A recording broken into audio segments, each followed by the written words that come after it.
Hello again and welcome back to another one. And today we have a couple of topics as a new find sheds more light on the mystery Eminem ads that started to pop up on IG and TikTok around the Super Bowl. Back then many thought it was for the Super Bowl, but these ads continued to pop up long after, and now a fan has made a new discovery that some have summed up as "and the secret rollout has started." And we'll get to more on this in a bit, including what I believe could have happened related to that rumored Eminem release that fizzled out. And I have some interesting theories, and I'll be looking forward to your thoughts later.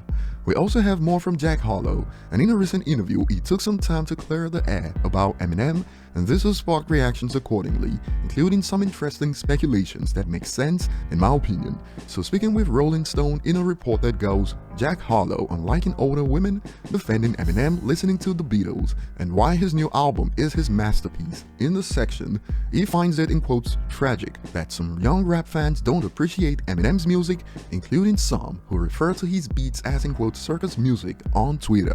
This is what he had to say. "But I think that ish is still forever immortal, and we are gonna get back to it," he says. "We're a couple of years away from everyone reviving that ish as a culture and being like, in quotes, look at this ish, and everyone's gonna pay their rightful respects again. No matter how the production ages to people, like he put so much into his words that it immortalized him, even though that ish aged as, in quotes, circus music to some people." Now, circus music was a new one for some, hence reactions like, "I have never heard anyone refer to Eminem's beats as circus music though," and a user cleared this up. "People were saying that about Alfred's theme when Side B came out all over Twitter, and some historians decided to pull up to add. The people on Twitter that were trashing the Alfred's theme beat by calling it circus music don't know about Alfred Hitchcock Presents, which was a show with a dark/creepy vibe that matched the lyrics of that song. The context of that makes it better, in my opinion."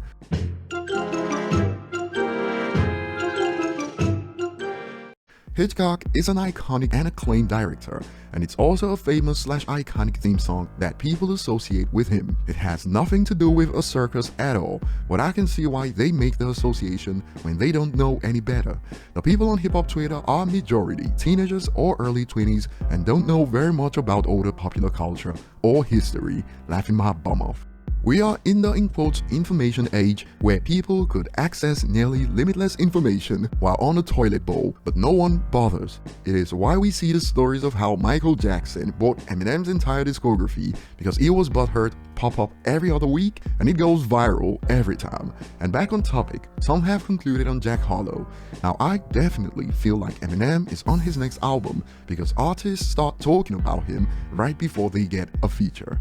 Jack Harlow did the same before we got the Killer remix, so I actually think this user is onto something. Moving on to the next topic today, remember those ads that started popping up on IG and TikTok before the Super Bowl?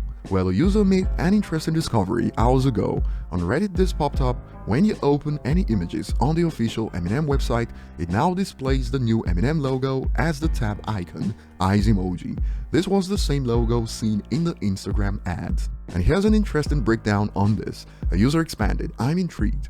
A lot of people thought the Instagram and TikTok ads with this logo on them were just something to advertise the Super Bowl performance. But then the ads were still running several weeks afterwards, and of course digital ads cost more money the longer they have to run them. And now this? A website logo change/redesign alongside an ad campaign using the same logo makes those ads more than just a one-off thing, but closer to a whole rebranding, and rebranding rarely happens for no reason.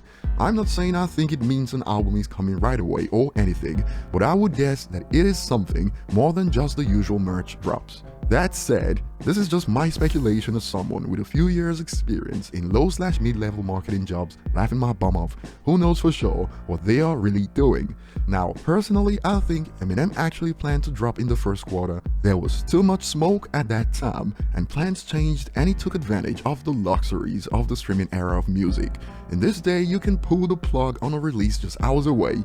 It's one of the few advantages of this era of music, and on the discovery of the favicon, many agree. This is actually a crazy find. Now, don't quote me on this.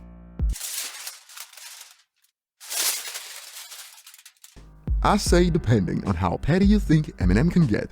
Remember, it was around the first quarter. We also found out that DA Got That Dope used to be an avid Eminem hater just before he got flipped by those Eminem checks, as many suggested. Add this fact to many other things that we don't know about, and it could explain why Eminem skipped the first quarter. But over to you guys, share your thoughts below. Thanks for watching, like and subscribe if you enjoyed this, and see you on the next one.